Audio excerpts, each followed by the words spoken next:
Good morning, शुभ सवार અને શુભ સવારની સાથે લેક્ચર નંબર 17માં પ્રવેશ કરી રહ્યા છીએ। ગઈકાલે લેક્ચર નંબર 16ના અંદર ઇલેક્ટ્રોન પ્રાપ્તિ એન્થાલ્પી આપણે શીખ્યા। મિત્રો યાદ રાખજો, આયનીકરણ એન્થાલ્પી જે અગાઉના લેક્ચર 13, 14, 15માં શીખ્યા હતા કે આયનીકરણ એન્થાલ્પીના મૂલ્યો હંમેશા ધન હોય અને આયનીકરણ એન્થાલ્પીની પ્રક્રિયા હંમેશા ઉષ્મા શોષક હોય, જ્યારે ઇલેક્ટ્રોન પ્રાપ્તિ એન્થાલ્પીના મૂલ્યો હંમેશા ઋણ હોય અને એ પ્રક્રિયા ઉષ્માક્ષેપક હોય। હા, સમૂહ નંબર 18ની ઇલેક્ટ્રોન પ્રાપ્તિ એન્થાલ્પીના મૂલ્યો ધન હોય અને એ પ્રક્રિયા ઉષ્મા શોષક બને। કેમ બને એ મેં તમને ઉદાહરણથી સમજાવ્યું હતું। મિત્રો આજના આ લેક્ચરમાં ઇલેક્ટ્રોન પ્રાપ્તિ એન્થાલ્પીના કેટલાક ઉદાહરણની ચર્ચા કરીશું અને એની સાથે સાથે આ એક પ્રશ્ન જે બોર્ડ ઉપર લખ્યો છે મિત્રો, ખાસ જોજો, એ ખૂબ અગત્યનો પ્રશ્ન છે, એને સમજવાનો છે પ્રશ્ન। આ પ્રશ્નનું નામ એવું કે ઓક્સિજનની પ્રથમ ઇલેક્ટ્રોન પ્રાપ્તિ એન્થાલ્પીનું મૂલ્ય ઋણ હોય છે, જ્યારે એની દ્વિતીય ઇલેક્ટ્રોન પ્રાપ્તિ એન્થાલ્પીનું મૂલ્ય ધન હોય છે। મિત્રો આ પ્રથમ ઇલેક્ટ્રોન પ્રાપ્તિ એન્થાલ્પી અને દ્વિતીય ઇલેક્ટ્રોન પ્રાપ્તિ એન્થાલ્પી હું તમને સમજાવું। મિત્રો ધ્યાનથી અહીંયા જોજો, ઓક્સિજન પરમાણુ ક્રમાંક 8, ઇલેક્ટ્રોન રચના 1s2, 2s2, 2p4, એની 2p કક્ષકના અંદર ઇલેક્ટ્રોનની ગોઠવણી મેં દર્શાવી છે, બોર્ડ ઉપર તમે જોઈ શકો છો, જ્યાં હું રાઇટરનું નિશાન મારું છું ત્યાં। મિત્રો ઓક્સિજનમાંથી સૌ પ્રથમ બનશે ઓક્સિજન -1। આનો અર્થ શું થાય મિત્રો? એ એક ઇલેક્ટ્રોન સ્વીકારશે અને સ્વીકારેલો ઇલેક્ટ્રોન એની 2p કક્ષકમાં દાખલ થશે। ઓક્સિજન તટસ્થ પરમાણુમાં 2p કક્ષકમાં 4 ઇલેક્ટ્રોન હતા, જ્યારે એક ઇલેક્ટ્રોન મેળવીને ઋણ આયન બનશે ત્યારે એની 2p કક્ષકમાં એક ઇલેક્ટ્રોન દાખલ થશે, એટલે નવી ઇલેક્ટ્રોન રચના 2p5 પ્રકારની ધારણ કરશે। મિત્રો તમે જોઈ શકો છો, મેં અલગ રંગથી આ ઇલેક્ટ્રોન દર્શાવ્યું। આ ઇલેક્ટ્રોન જે અલગ રંગથી દર્શાવ્યો ઇલેક્ટ્રોન કોણ છે મિત્રો, ક્યાંથી આવ્યો? તો ઓક્સિજને પોતાની 2p કક્ષકમાં નવો ઇલેક્ટ્રોન સ્વીકાર કર્યો, દાખલ કર્યો। હવે મિત્રો ઓક્સિજન -1 જ્યારે બનશે એક ઇલેક્ટ્રોન સ્વીકારીને, ત્યારે દાખલ થતો નવો ઇલેક્ટ્રોન 2p કક્ષકમાં સરળતાથી દાખલ થઈ શકશે। 2p કક્ષકમાં ઇલેક્ટ્રોન સરળતાથી દાખલ થઈ શકશે। મેં તમને દર્શાવ્યું હતું કે મિત્રો આ ઓક્સિજન પરમાણુની આપણે રચના કરીએ। ઓક્સિજન પરમાણુની 2 કક્ષાઓ, જેમાં પહેલી કક્ષામાં 2 ઇલેક્ટ્રોન અને બીજી કક્ષાના અંદર 6 ઇલેક્ટ્રોન હશે। ક્લિયર? બીજું મિત્રો, ઓક્સિજન એટલે આ સમૂહનું પ્રથમ તત્વ। મેં તમને અગાઉ પણ કહેલું હતું કે સમૂહનું પ્રથમ તત્વ હોય ને એ હંમેશા કદમાં નાનું હોય। બીજું યાદ રાખો, નાના કદનો પરમાણુ હોય એની સંયોજકતા કક્ષાના ઇલેક્ટ્રોનનું કેન્દ્ર તરફ આકર્ષણ વધુ હોય। વાક્યને સમજજો, નાના કદનો પરમાણુ, અને નાના કદનો પરમાણુ એટલે સમૂહનું પ્રથમ તત્વ। નાના કદનો પરમાણુ હોય ત્યારે એની બાહ્યતમ કક્ષામાં રહેલા ઇલેક્ટ્રોનનું કેન્દ્ર પ્રત્યે આકર્ષણ વધુ હોય। બીજું મિત્રો તમે જોઈ શકો છો કે ઓક્સિજન પરમાણુ એટલે આપણી આવર્ત કોષ્ટકની જમણી બાજુએ આવે। જમણી બાજુ જેમ જેમ જતો જશે એમ કેન્દ્રનો અસરકારક ધન વીજભાર વધતો જશે, અને કેન્દ્રનો અસરકારક ધન વીજભાર વધતો જાય એમ બાહ્યતમ કક્ષામાં રહેલા ઇલેક્ટ્રોનનું કેન્દ્ર તરફ આકર્ષણ વધતું જાય। હવે જ્યારે નવો ઇલેક્ટ્રોન દાખલ થશે, ઇલેક્ટ્રોન નવો દાખલ થશે, ત્યારે નવો દાખલ થયેલો ઇલેક્ટ્રોન એની એ જ કક્ષામાં ઉમેરાશે અને અહીં રચના હવે બની ગઈ ઓક્સિજન -1ની। O-1ની આ રચના બની જ્યારે એક ઇલેક્ટ્રોન નવો દાખલ થઈને ઋણ આયન બનશે ત્યારે। મિત્રો હવે શું કહી શકો કે આ ઇલેક્ટ્રોન સરળતાથી દાખલ થઈ શકશે। કેમ સરળતાથી દાખલ થઈ શકશે? તો મેં કહ્યું તમને કે કેન્દ્રનો અસરકારક ધન વીજભાર વધુ, કદ નાનું, સંયોજકતા ઇલેક્ટ્રોનનું કેન્દ્ર તરફ આકર્ષણ વધુ। સંયોજકતા ઇલેક્ટ્રોનનું કેન્દ્ર તરફ આકર્ષણ વધુ હોવાના કારણે એ નવા ઇલેક્ટ્રોનને સરળતાથી દાખલ થવા દેશે અને મિત્રો સરળતાથી ઇલેક્ટ્રોન દાખલ થઈ O-1 ઋણ આયન બની જશે. હવે તમે જાણો છો કે અહીં ઇલેક્ટ્રોન દાખલ થઈ ગયા પછી ઉર્જા ગુમાવે, ઉર્જા મુક્ત કરે અને ઉર્જા ગુમાવે એટલે પ્રક્રિયા કેવી બને? પ્રક્રિયા બનશે ઉષ્માક્ષેપક અને ઉષ્માક્ષેપક બનવાને પરિણામે એની ઇલેક્ટ્રો પ્રાપ્તિ એન્થાલ્પીનું મૂલ્ય કેવું મળશે? તો એની ઇલેક્ટ્રો પ્રાપ્તિ એન્થાલ્પીનું મૂલ્ય ઋણ મળશે. સરળતાથી ઇલેક્ટ્રોન મેળવીને ઋણ આયન બનાવી દે એટલે એ ઇલેક્ટ્રોન ઉર્જા ગુમાવે, ઉર્જા મુક્ત કરે, ઉર્જા મુક્ત કરે પ્રક્રિયા ઉષ્માક્ષેપક બને, એની ઇલેક્ટ્રો પ્રાપ્તિ એન્થાલ્પીનું મૂલ્ય ઋણ મળશે. એટલે કે એમ કહી શકાય કે ઓક્સિજનમાંથી ઓક્સિજન -1 સરળતાથી બની જશે અને સરળતાથી ઋણ આયન બની ગયો એટલે એની ઇલેક્ટ્રો પ્રાપ્તિ એન્થાલ્પીનું મૂલ્ય ઋણ જ હોય. પણ મિત્રો મહત્વની વાત હવે આવી કે જ્યારે બીજો ઇલેક્ટ્રોન દાખલ થશે કોના અંદર? O-1માં અથવા ઓક્સિજનમાં બીજો ઇલેક્ટ્રોન દાખલ થશે અને બીજો ઇલેક્ટ્રોન દાખલ થશે. જોઈ શકો છો, જુઓ આ નવો ઇલેક્ટ્રોન દાખલ થયેલો મેં અહીંયા બતાવ્યો 2p-Z કક્ષકમાં. જો આ નવો ઇલેક્ટ્રોન દાખલ થયો ઋણ આયન બનીને 2p5માંથી 2p6 બની ગઈ. હવે શું થશે કે ચલો ઓમાંથી હવે બને છે મિત્રો O-2 એટલે એ ઇલેક્ટ્રોન દાખલ થશે આ સંયોજકતા કક્ષામાં. હવે જેવો નવો ઇલેક્ટ્રોન દાખલ થશે, નવો ઇલેક્ટ્રોન દાખલ થશે ત્યારે એમ કહેવાશે મિત્રો કે નવો ઇલેક્ટ્રોન એટલે નવો ઇલેક્ટ્રોનનો મતલબ બીજો ઇલેક્ટ્રોન. જ્યારે બીજો ઇલેક્ટ્રોન દાખલ થશે ત્યારે ઇલેક્ટ્રોન ઇલેક્ટ્રોન વચ્ચેનું અપાકર્ષણ વધી જશે. યાદ રાખજો, પ્રથમ ઇલેક્ટ્રોન સરળતાથી દાખલ થઈ શકશે અને પ્રથમ ઇલેક્ટ્રોન સરળતાથી દાખલ થઈ O-1 સરળતાથી બનાવી શકશે.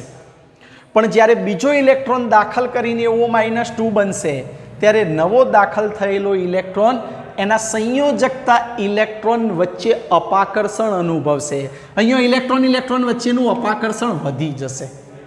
અને મિત્રો તમે જાણો છો કે ઇલેક્ટ્રોન ઇલેક્ટ્રોન વચ્ચેનું અપાકર્ષણ વધી જાય એટલે નવા દાખલ થતા ઇલેક્ટ્રોનને સરળતાથી દાખલ થવા દેશે નહીં. ત્યારે મિત્રો એમ કહી શકાશે કે આવો નવો ઇલેક્ટ્રોન જ્યારે એની સંયોજકતા કક્ષામાં દાખલ કરવો હશે, એની 2p કક્ષકમાં દાખલ કરવો હશે ત્યારે એને દાખલ કરવા માટે એને બળપૂર્વક દાખલ કરવો પડશે. અને મિત્રો બળપૂર્વક દાખલ કરવો મતલબ આવા ઇલેક્ટ્રોનને દાખલ કરવા માટે ઉર્જા આપવી પડશે. યાદ રાખો, ઓક્સિજનની રચનામાં જ્યારે બીજો ઇલેક્ટ્રોન દાખલ થશે, બીજો ઇલેક્ટ્રોન, ત્યારે બીજા ઇલેક્ટ્રોન દાખલ થવાને પરિણામે ઇલેક્ટ્રોન ઇલેક્ટ્રોન વચ્ચે અપાકર્ષણ વધી જશે. અને અહીં ઇલેક્ટ્રોન ઇલેક્ટ્રોન વચ્ચે અપાકર્ષણ વધી જશે, અપાકર્ષણ વધુ હશે ત્યારે એવા ઇલેક્ટ્રોનને દાખલ કરવા માટે ઉર્જા વધુ આપવી પડશે. અને મિત્રો ઉર્જા આપવી પડી, જોજો સમજો, ઉર્જા આપવી પડશે અને ઉર્જા આપવી પડે તો એ પ્રક્રિયા કેવી બને મિત્રો? એ પ્રક્રિયા બનશે ઉષ્મા શોષક અને ઉષ્મા શોષક બને તો એ બધા મૂલ્યો કેવા હશે? ધન. મતલબ ઓક્સિજનની દ્વિતીય ઇલેક્ટ્રોન પ્રાપ્તિ એન્થાલ્પીનું મૂલ્ય કેવું મળશે? ધન મળશે. એટલે એવું જરૂરી નથી કે ઇલેક્ટ્રોન પ્રાપ્તિ એન્થાલ્પીનું મૂલ્ય ઋણ જ હોય. હા, એનું પ્રથમ ઇલેક્ટ્રોન પ્રાપ્તિ એન્થાલ્પીનું મૂલ્ય ઋણ હોઈ શકે પણ એની દ્વિતીય ઇલેક્ટ્રોન પ્રાપ્તિ એન્થાલ્પીનું મૂલ્ય ઋણ ન પણ હોઈ શકે, મતલબ ધન પણ હોઈ શકે. ધન એ માટે હશે, ફરીથી સમજી લો, કે જ્યારે દ્વિતીય બીજો ઇલેક્ટ્રોન ઓક્સિજનની રચનામાં દાખલ થશે ત્યારે બીજો ઇલેક્ટ્રોન દાખલ થવાને પરિણામે ઇલેક્ટ્રોન ઇલેક્ટ્રોન વચ્ચેનું અપાકર્ષણ વધી જશે. અને ઇલેક્ટ્રોન ઇલેક્ટ્રોન વચ્ચેનું અપાકર્ષણ વધી જાય ત્યારે એવા ઇલેક્ટ્રોનને સરળતાથી દાખલ કરી શકાતો નથી. એવા ઇલેક્ટ્રોનને દાખલ કરવા માટે મિત્રો ઉર્જા આપવી પડશે, બળપૂર્વક દાખલ કરવો પડશે. અને બળપૂર્વક દાખલ કરવો પડ્યો, બહારથી ઉર્જા આપવી પડી તો એ પ્રક્રિયા કેવી બનશે? ઉષ્મા શોષક. એટલે કે એમ કહી શકાય કે એની EgH1 ઋણ હતી પણ આની ડેલ્ટા EgH2 નું મૂલ્ય કેવું મળશે? તો એનું મૂલ્ય મળશે ધન. કેવું મળશે? ધન. આટલું યાદ રાખજો મિત્રો, સમજણ પડી ગઈ હશે. હવે ઇલેક્ટ્રો પ્રાપ્તિ એન્થાલ્પીના સાચા ક્રમમાં આ 4 ઉદાહરણ મૂક્યા છે એને ગોઠવીએ. ક્લિયર મિત્રો? આ 4 ઉદાહરણ જે મૂક્યા એ 4 ઉદાહરણને આપણે પ્રાપ્તિ એન્થાલ્પીમાં ગોઠવીએ. ચલો મિત્રો, સલ્ફર, ટેલ્યુરિયમ, સેલેનિયમ અને ઓક્સિજન. કેટલાક મિત્રોને ખબર પડી ગઈ હશે કે આ ચાલ્કોજન ગ્રુપના એલિમેન્ટ્સ, ચાલ્કોજન સમૂહ 16મા સમૂહના તત્વો છે. મિત્રો યાદ રાખજો, સમૂહ 16માં ઉપરથી નીચે જતા ઇલેક્ટ્રો પ્રાપ્તિ એન્થાલ્પીના મૂલ્યો ઓછા ઋણ થતા જાય. પરંતુ ગઈકાલના લેક્ચરની યાદ કરો કે સલ્ફર અને ઓક્સિજન વચ્ચે અપવાદ હતો. કેમ અપવાદ હતો? યાદ હશે કે ઓક્સિજનમાં નવો દાખલ થનાર ઇલેક્ટ્રોન 2p કક્ષકમાં દાખલ થશે, સલ્ફરમાં નવો દાખલ થનાર ઇલેક્ટ્રોન 3p કક્ષકમાં હશે. નાના કદનો પરમાણુ હશે તો નાના કદના પરમાણુના અંદર ઇલેક્ટ્રોન ઇલેક્ટ્રોન વચ્ચેનું અપાકર્ષણ વધુ હશે, જ્યારે મોટા કદના પરમાણુમાં ઇલેક્ટ્રોન ઇલેક્ટ્રોન વચ્ચેનું અપાકર્ષણ ઓછું હશે. કેવું હશે? ઓછું હશે. ચલો મિત્રો, હવે જોઈએ અહીંયા. તો પહેલામાં પહેલું ઇલેક્ટ્રો પ્રાપ્તિ એન્થાલ્પીનું સૌથી વધુ ઋણ મૂલ્ય કોનું? તો સલ્ફરનું. સલ્ફરનું સૌથી વધુમાં વધુ ઋણ મૂલ્ય, એના કરતાં ઓક્સિજન, એના કરતાં ઓછું સેલેનિયમ, એના કરતાં ઓછું ટેલ્યુરિયમ. ઇલેક્ટ્રો પ્રાપ્તિ એન્થાલ્પીનું ઋણ મૂલ્ય વધુથી ઓછા તરફ કર્યું ગોઠવણી. ઇલેક્ટ્રો પ્રાપ્તિ એન્થાલ્પીના વધુ ઋણ મૂલ્યથી ઓછા મૂલ્ય તરફ ગોઠવણી કરી. ચલો મિત્રો, નીચેનું આવર્ત નંબર 2 જોવાનું જ નથી. ચલો ગોઠવો. સૌથી વધુમાં વધુ કોનું આવે ઋણ મૂલ્ય? ફ્લોરિનનું. એના કરતાં ઓછું આ બંનેમાંથી નાઇટ્રોજન, એના કરતાં ઓછું કાર્બન, એના કરતાં ઓછું બેરેલિયમ, એના કરતાં ઓછું લિથિયમ. આ પ્રાપ્તિ એન્થાલ્પીનું ઋણ મૂલ્ય વધુથી ઓછા તરફ ગયા. ચલો ગોઠવો. અને ચલો સીઝિયમ કરતાં વધુ કોનું ઋણ મૂલ્ય? વધુ ક્રમમાં ગોઠવીએ. સીઝિયમ પછી રૂબિડિયમ, રૂબિડિયમ પછી પોટેશિયમ, પોટેશિયમ પછી સોડિયમ. ઋણ મૂલ્ય વધતું ગયું. ઋણ મૂલ્ય શું થયું? વધતું ગયું. ક્યો ગઈએ છીએ? સમૂહમાં ઉપરથી નીચે આવીએ એમ ઋણ મૂલ્ય ઘટે. સમૂહમાં ઉપરથી નીચે આવો એમ ઋણ મૂલ્ય ઘટતું જાય. ક્લિયર? ચલો આ ગોઠવી દો જાતે. વધુથી ઓછા તરફ. તો સૌથી વધુ આ બેમાં અપવાદ આવશે. યાદ કરો, 2p કક્ષક, 3p કક્ષક. તો પહેલામાં પહેલું સૌથી વધુ ઋણ મૂલ્ય ક્લોરીન, પછી કોનું? ફ્લોરિન, પછી ઋણ મૂલ્ય કોનું? બ્રોમિન, અને સૌથી ઓછામાં ઓછું આયોડિનનું. સૌથી ઓછામાં ઓછું કોનું? આયોડિનનું. ગોઠવી શકો છો. ક્લિયર? સ્ક્રીનશોટ લેવો હોય લઈ લો. ચલો મિત્રો,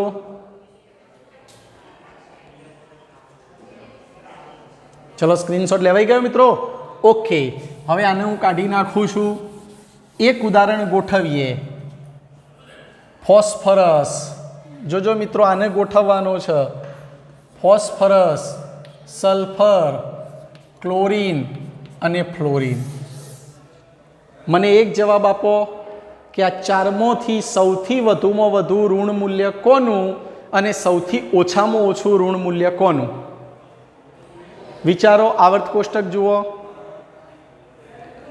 તો સૌથી વધુમાં વધુ ઋણ મૂલ્ય થશે ક્લોરીનનું, જ્યારે સૌથી ઓછામાં ઓછું હશે ફોસ્ફરસનું. ફોસ્ફરસ કઈ બાજુ આવશે?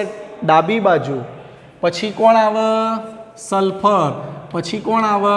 ફ્લોરિન. પહેલો 17મા સમૂહના તત્વો. કેમ? તો 17મા સમૂહના તત્વોની ઇલેક્ટ્રો પ્રાપ્તિ એન્થાલ્પીના મૂલ્યો સૌથી વધુ ઋણ હોય. સૌથી વધુ ઋણ હોય ગોઠવાઈ ગયા. જોઈ લો આ ક્રમ, બહુ અગત્યનું ઉદાહરણ. ક્લિયર મિત્રો? આનું બાકી રહેતું હોય તો નોટબુકના અંદર લખી દો. ચલો મિત્રો,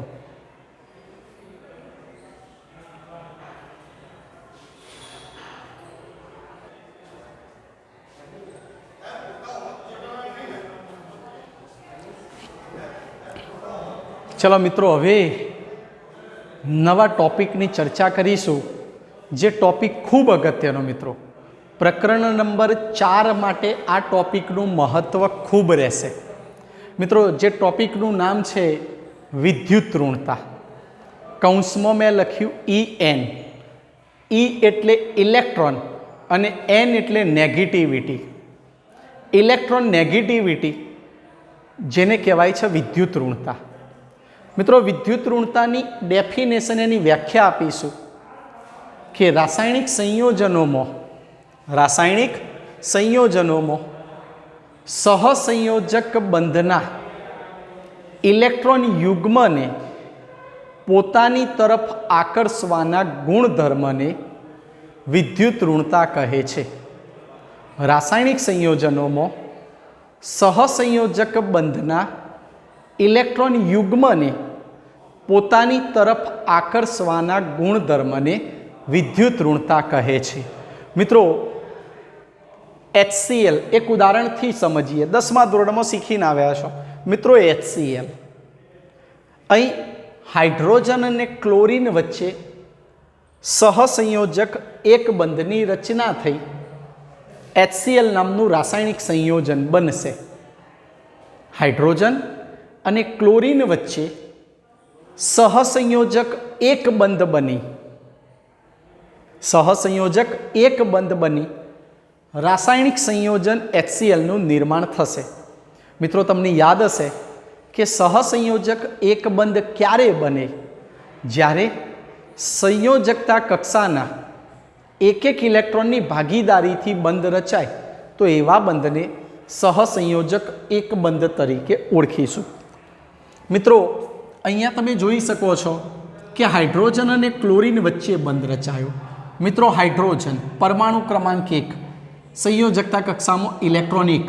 મિત્રો, અહીંયા મેં ચોકડી ક્રોસથી જે દર્શાવ્યો એ હાઇડ્રોજનનો ઇલેક્ટ્રોન, જ્યારે ટપકા સ્વરૂપે બિંદુ સ્વરૂપે દર્શાવ્યા એ ક્લોરીનના ઇલેક્ટ્રોન.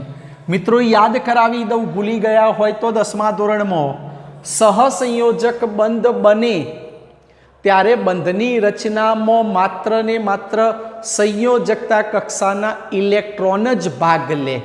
મિત્રો, ક્લોરીન પરમાણુ ક્રમાંક 17, ઇલેક્ટ્રોન રચના 2, 8, 7. એની સંયોજકતા કક્ષામાં 7 ઇલેક્ટ્રોન. આ 7 ઇલેક્ટ્રોનને મેં ટપકા સ્વરૂપે બિંદુ સ્વરૂપે દર્શાવ્યા, જે લુઈસ રચના તરીકે ઓળખાય.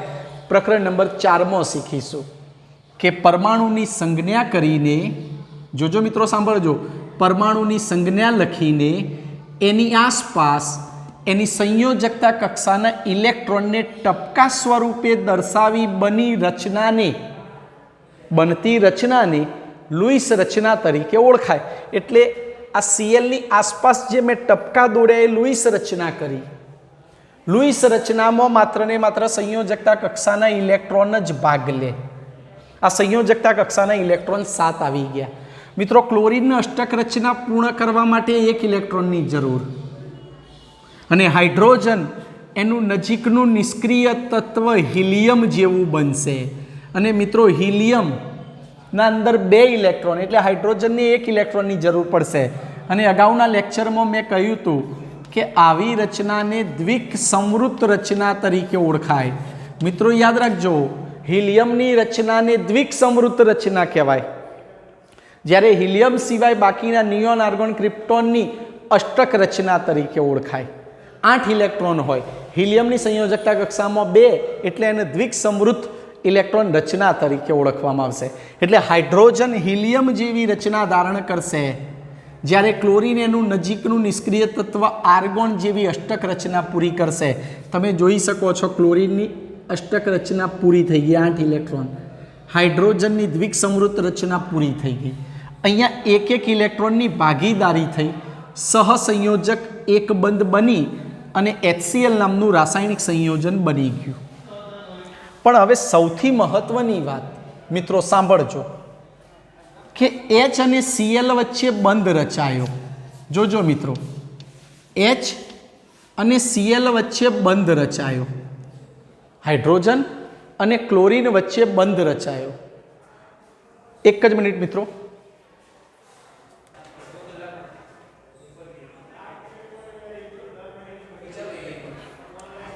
મિત્રો 1 મિનિટ માટે ડિસ્ટર્બ થવું પડ્યું. ચલો આપણે આપણી મૂળ જગ્યાએ આવી જઈશું. અહીંયા હાઇડ્રોજન અને ક્લોરીન વચ્ચે બંધ રચાશે. મિત્રો પ્રકરણ નંબર 4માં શીખીશું, છતાં અત્યારે હું કહી દઉં કે જ્યારે બે પરમાણુ વચ્ચે સહસંયોજક બંધ રચાશે ને મિત્રો, આ જાણવા જેવી બાબત કે જ્યારે બે પરમાણુ વચ્ચે સહસંયોજક બંધ રચાશે ને ત્યારે બંને પરમાણુ શક્ય હશે એટલા એકબીજાની નજીક આવવા માટે પ્રયત્ન કરશે અને બંને પરમાણુ ચોક્કસ અંતરે આવી ગયા પછી, એકબીજાની નજીક ચોક્કસ અંતરે આવી ગયા પછી પોતાના સંયોજકતા કક્ષાના ઇલેક્ટ્રોનની ભાગીદારી કરી દેશે. શું કરી દેશે? ઇલેક્ટ્રોનની ભાગીદારી કરી દેશે અને ભાગીદારી કરી અને આ પ્રકારે બંધની રચના કરી દેશે.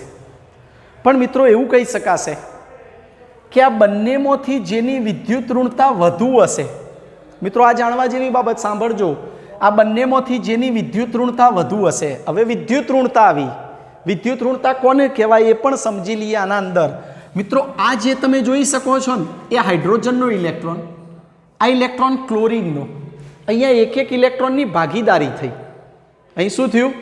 એક એક ઇલેક્ટ્રોનની ભાગીદારી થઈ. એટલે જ્યારે આ રીતે ઇલેક્ટ્રોન ગોઠવા એક એક ઇલેક્ટ્રોન, ત્યારે મિત્રો એ બને ઇલેક્ટ્રોન યુગ્મ બને. સાંભળજો આ શબ્દને, ઇલેક્ટ્રોન યુગ્મ, ઇલેક્ટ્રોન પેર, ઇલેક્ટ્રોન જોડી તરીકે ઓળખાય. આ ઇલેક્ટ્રોનની જોડી બની, ઇલેક્ટ્રોન યુગ્મ બન્યું. શું બન્યું મિત્રો? ઇલેક્ટ્રોન યુગ્મ બન્યું. આ ઇલેક્ટ્રોનની જોડી થઈ. હવે સૌથી મહત્વની બાબત કે આ હાઇડ્રોજન પરમાણુ અને આ ક્લોરીન પરમાણુ, આ બંનેના અંદર ઇલેક્ટ્રોન યુગ્મ બંને પરમાણુની વચ્ચે રહેશે નહીં. કેમ નહીં રહે? તો એનું કારણ તમને સમજાવું.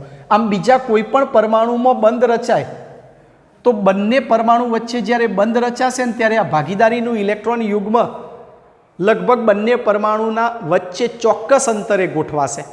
પણ અહીં હાઇડ્રોજનની સાપેક્ષમાં ક્લોરીનની વિદ્યુત ઋણતા વધુ હશે અને જેની વિદ્યુત ઋણતા વધુ હશે ને એ આ ઇલેક્ટ્રોન યુગ્મને પોતાની તરફ ખેંચી જશે.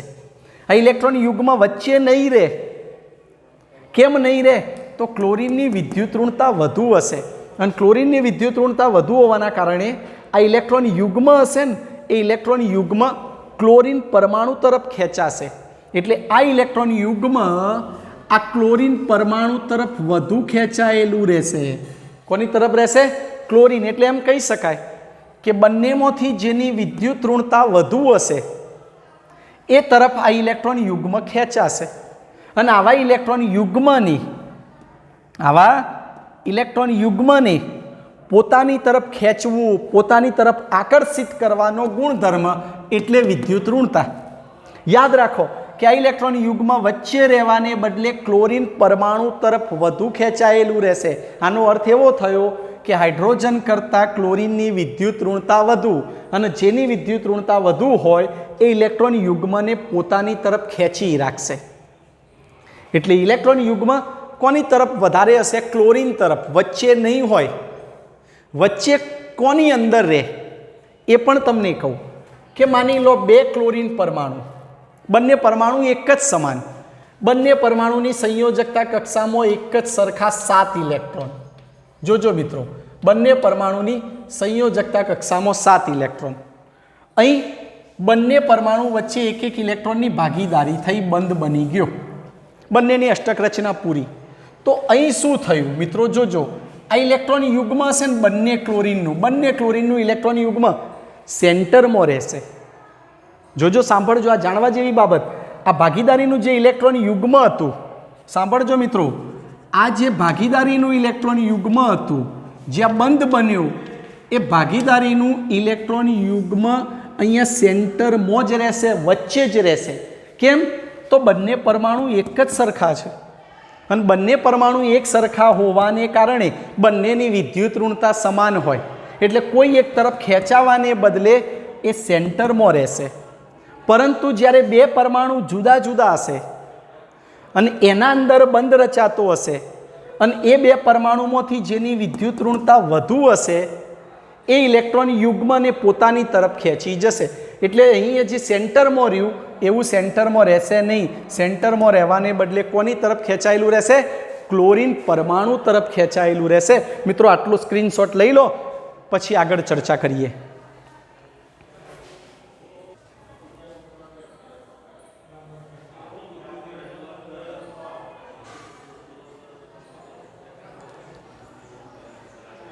ચલો મિત્રો, ક્લિયર થઈ ગયું હશે આ બાબત? ક્લિયર? વિદ્યુત ઋણતા સમજણ પડી ગઈ હશે. યાદ રાખો હંમેશા કે સહસંયોજક બંધના જે ભાગીદારીનું ઇલેક્ટ્રોન યુગ્મ હોય એવા ભાગીદારીના ઇલેક્ટ્રોન યુગ્મને પોતાની તરફ આકર્ષવાનો ગુણધર્મ એટલે વિદ્યુત ઋણતા. મતલબ હાઇડ્રોજન અને ક્લોરીનના અંદર જ્યારે બંધ રચાયો ત્યારે ઇલેક્ટ્રોન યુગ્મ કોની તરફ વધુ જોવા મળ્યું? તમને ક્લોરીન તરફ. તો આનો મતલબ એવો થયો કે હાઇડ્રોજનની સાપેક્ષે ક્લોરીનની વિદ્યુત ઋણતા કેવી છે મિત્રો? વધુ. ક્લિયર થઈ ગયું? બોલો, કોઈ પ્રશ્ન થતો હોય તો કહો. ક્લિયર થઈ ગયું હશે? ચલો, આજે ડસ્ટરની હાજરી નથી એટલે આનાથી હું સાફ કરી દઉં છું. ઓકે,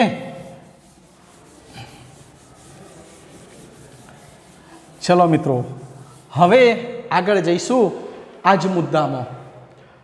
મિત્રો, જેમ આયનીકરણ એન્થાલ્પીનો એકમ હતો કિલો જૂલ પ્રતિ મોલ, ઇલેક્ટ્રોન પ્રાપ્તિ એન્થાલ્પીનો એકમ હતો કિલો જૂલ પ્રતિ મોલ, એમ વિદ્યુત ઋણતાને એકમ નથી.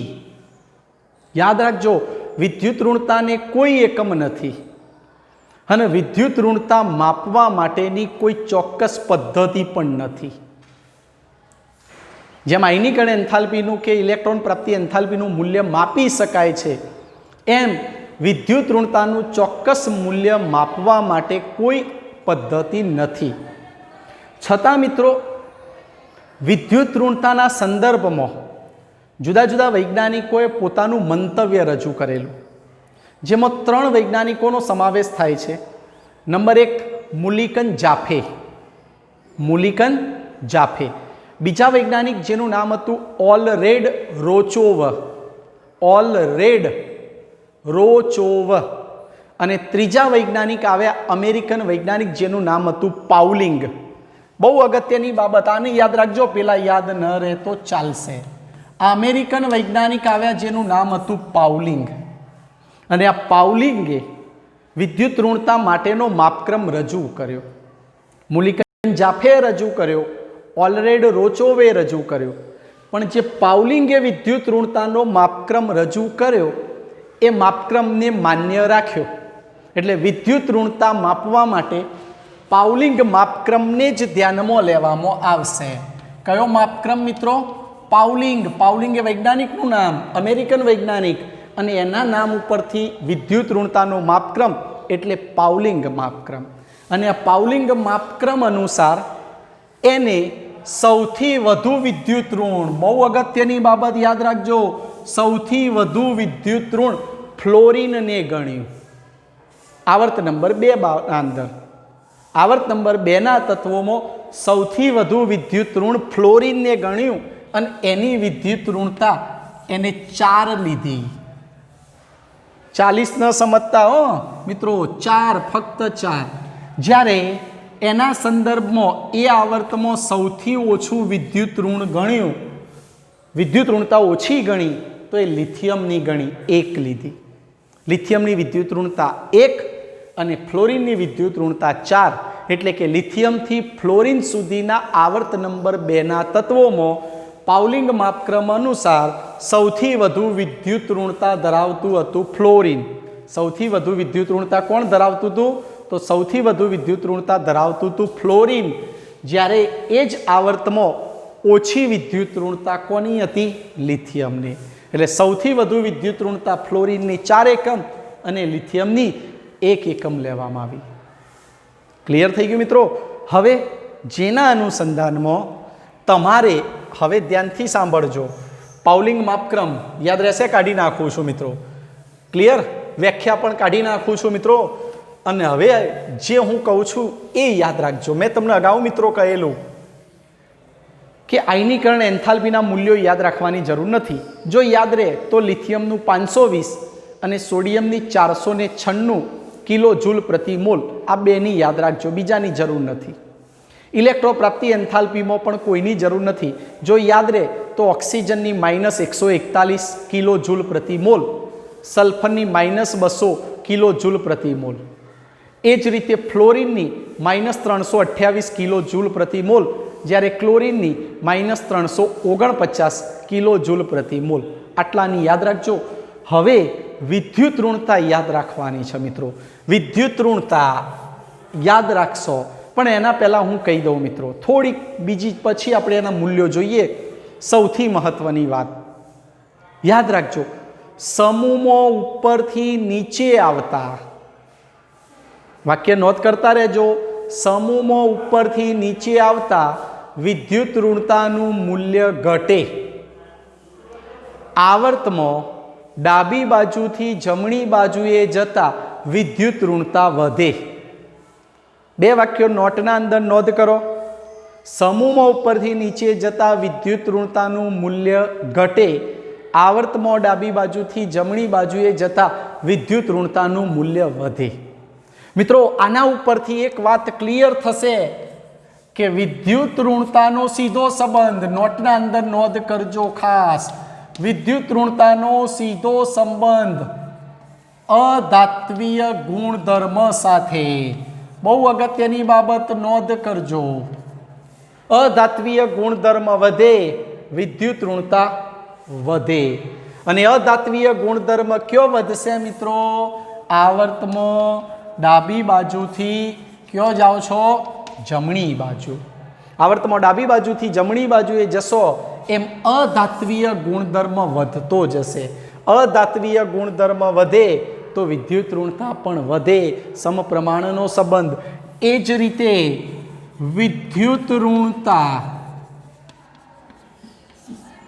એ ધાત્વીય ગુણધર્મના વ્યસ્ત પ્રમાણમાં, બહુ અગત્યનું નોંધ કરતા રહેજો નોટમાં, ધાત્વીય ગુણધર્મના વ્યસ્ત પ્રમાણમાં.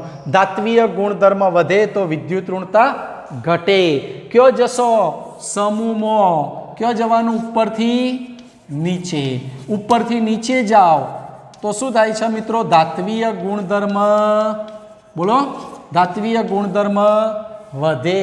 તો એના સામે વિદ્યુત ઋણતા શું થશે મિત્રો? તો વિદ્યુત ઋણતા ઘટે. જ્યારે આવર્તમાં શું થશે? ડાબી બાજુથી જમણી બાજુએ જતા, તો આવર્તમાં ડાબી બાજુથી જમણી બાજુએ જતા વિદ્યુત ઋણતા વધશે. શું થશે? વિદ્યુત ઋણતા વધશે. કેમ? અધાત્વીય ગુણધર્મ વધશે. આટલું યાદ રાખો, વિદ્યુત ઋણતાનો સીધો સંબંધ અધાત્વીય ગુણધર્મ સાથે. અધાતુ ગુણધર્મ જ્યાં વધે ત્યાં વિદ્યુત ઋણતાનું મૂલ્ય વધે વધે વધે. બસ. જ્યારે ધાતુ ગુણધર્મ વધતો જાય એમ વિદ્યુત ઋણતા ઘટતી જાય. આ 2 પોઈન્ટ નોંધ કરી દો. પહેલું જ કામ કરો નોટના અંદર. હું ખસી જાઉં છું, નોંધ કરી દો.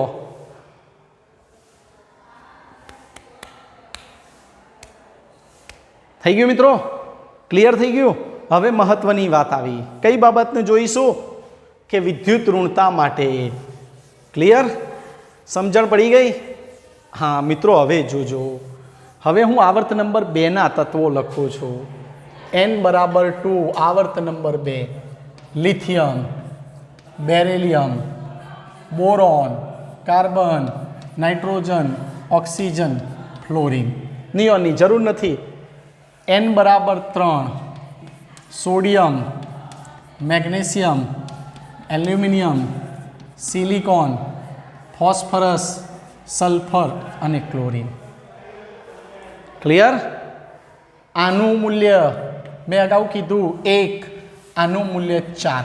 મિત્રો યાદ ઇઝી રહેશે. 0.5 ઉમેરો, 1.5.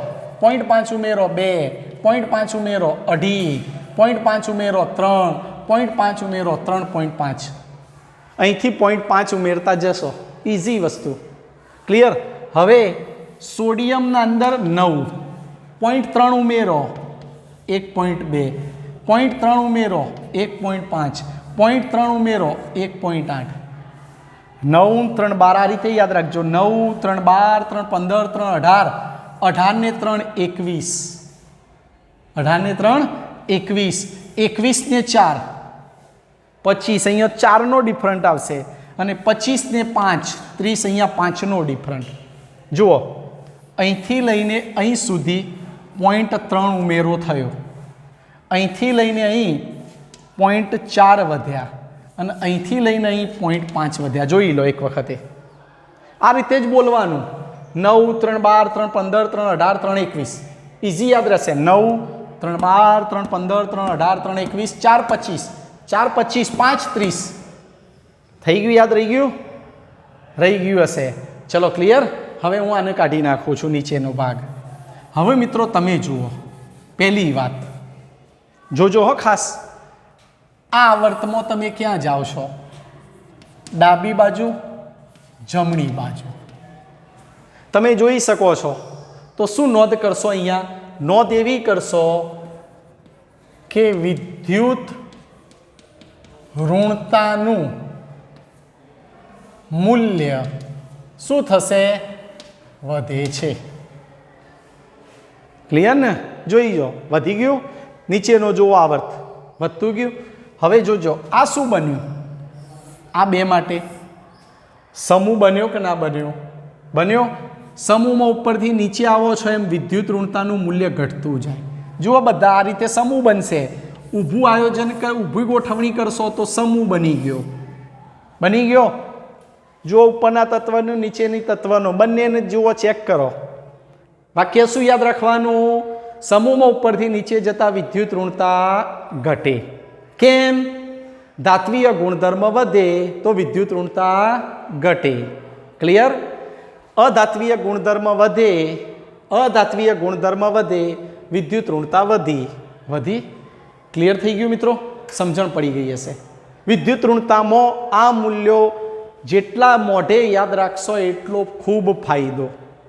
હવે મિત્રો એક બીજી ચર્ચાના અંદર મારે કરી લેવી છે. સાથે તમે જોઈ શકો છો કે આ વિદ્યુત ઋણતા જેના ઉપર હું રાઉન્ડ કરું છું, જોજો મિત્રો, આ રાઉન્ડ કરું છું, આ રાઉન્ડ કર્યા, તમે જોઈ શકો છો.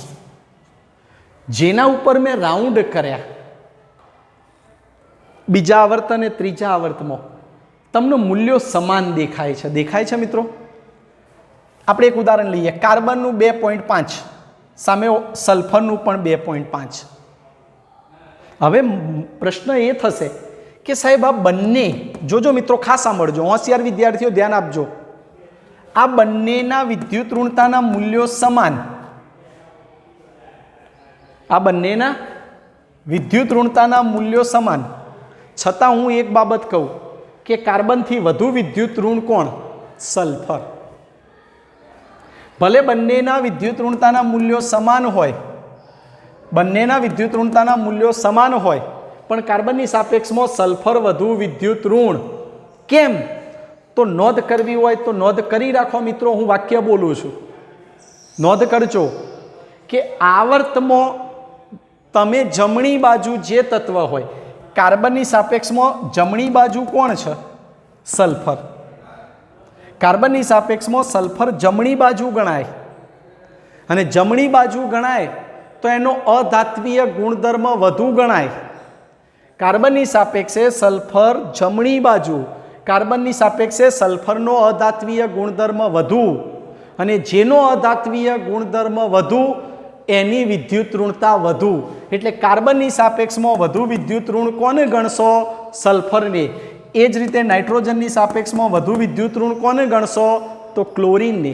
કારણ કે નાઇટ્રોજનની સાપેક્ષમાં ક્લોરીન જમણી બાજુએ, સાથે સાથે નાઇટ્રોજન કરતાં ક્લોરીનનો અધાત્વીય ગુણધર્મ વધુ, જેનો અધાત્વીય ગુણધર્મ વધુ એની વિદ્યુત ઋણતા વધુ. બસ આટલું યાદ રાખો. જેનો અધાત્વીય ગુણધર્મ વધુ એની વિદ્યુત ઋણતા વધુ. એટલે નાઇટ્રોજનની સાપેક્ષમાં ક્લોરીનની વિદ્યુત ઋણતા વધુ ગણવી. ક્લિયર મિત્રો? યાદ રહેશે? પોઈન્ટ નોંધ કર્યો હશે. આ વાક્યને યાદ રાખજો ખાસ અને નોંધ કરજો. ક્લિયર થઈ ગયું? વિદ્યુત ઋણતામાં બીજું કશું વિચારવાનું નથી. આટલું જ યાદ રાખો. વિદ્યુત ઋણતા બહુ ઇઝીમાં ઇઝી. આટલું જ યાદ રાખો કે જેટલો અધાત્વીય ગુણધર્મ વધતો હશે એટલી વિદ્યુત ઋણતા વધતી હશે. અને વિદ્યુત ઋણતાનો માપક્રમ રજૂ કરનાર વૈજ્ઞાનિક હતા પાઉલિંગ. અને પાઉલિંગના માપક્રમ અનુસાર સૌથી વધુ વિદ્યુત ઋણ કોને ગણવામાં આવ્યું? ફ્લોરિનને, જ્યારે સૌથી ઓછું લિથિયમને બીજા આવર્ત માટે. ક્લિયર છે મિત્રો? સમૂહમાં ઉપરથી નીચે જતા વિદ્યુત ઋણતાનું મૂલ્ય ઘટે. કેમ? ધાત્વીય ગુણધર્મ વધે એટલે વિદ્યુત ઋણતા ઘટે. આવર્તમાં ડાબી બાજુથી જમણી બાજુએ જતા વિદ્યુત ઋણતાનું મૂલ્ય વધે. કેમ? અધાત્વીય ગુણધર્મ વધે તો વિદ્યુત ઋણતા વધે. ક્લિયર થઈ ગયું હશે? બોલો, મુદ્દો ક્લિયર થઈ ગયો હશે? કોઈ પ્રોબ્લેમ નહીં હોય, સમજણ પડી ગઈ હશે. આટલું ભૂલ ન કરતા. જ્યારે બંનેની વિદ્યુત ઋણતા સમાન હોય ત્યારે સૌથી વધુ વિદ્યુત ઋણ કોને ગણવું? જે જમણી બાજુ હોય એ. જમણી બાજુ હોય એ. જમણી બાજુ હોય એટલે એનો અધાત્વીય ગુણધર્મ વધુ હોય. અને અધાત્વીય ગુણધર્મ સાથે જ વિદ્યુત ઋણતાનો સીધો સંબંધ, ધાત્વીય ગુણધર્મ સાથે વિદ્યુત ઋણતાનો વ્યસ્ત સંબંધ. અને બીજું એ તમને કહું, ઇલેક્ટ્રો પ્રાપ્તિ એન્થાલ્પીનું મૂલ્ય જેટલું વધુ ઋણ હશે ને એટલી વિદ્યુત ઋણતા એ ઋણ જ હશે. વિદ્યુત ઋણતાનું મૂલ્ય વધુ હશે. બસ ઇલેક્ટ્રો પ્રાપ્તિ એન્થાલ્પી સાથે પણ વિદ્યુત ઋણતા સંબંધ દર્શાવશે. ક્લિયર મિત્રો? આ લેક્ચરને આટલા સુધી રાખીએ છીએ. વિદ્યુત ઋણતાના ઉદાહરણ પછી જોઈશું. ક્લિયર છે મિત્રો? એના ઉદાહરણની કોઈ જરૂર નથી વિદ્યુત ઋણતાના ક્રમની. યાદ રાખજો, વિદ્યુત ઋણતાના ક્રમ માટે કોઈ ઉદાહરણની બહુ જરૂરિયાત નથી, પણ વિદ્યુત ઋણતા યાદ રાખો મૂલ્ય એ ખૂબ મહત્વનું રહેશે. મિત્રો આ લેક્ચરને આટલે સુધી રાખીશું. મિત્રો મળીશું લેક્ચર નંબર 18માં. મહેનત કરતા રહેજો, રોજનું કામ રોજ કરજો. કોઈ પણ પ્રશ્ન હોય તો ફોન કરીને પણ મિત્રો પૂછી શકો છો. પણ મિત્રો આનંદ થશે કે સાથે સાથે મારી ચેનલને સબસ્ક્રાઈબ પણ કરતા રહેજો. ક્લિયર છે મિત્રો? અને ચેનલને સબસ્ક્રાઈબ કરીને આગળના લેક્ચરો પણ તમે જોઈ શકશો. બધા જ લેક્ચરો પબ્લિક કરેલા છે મિત્રો. ધન્યવાદ. ચલો કે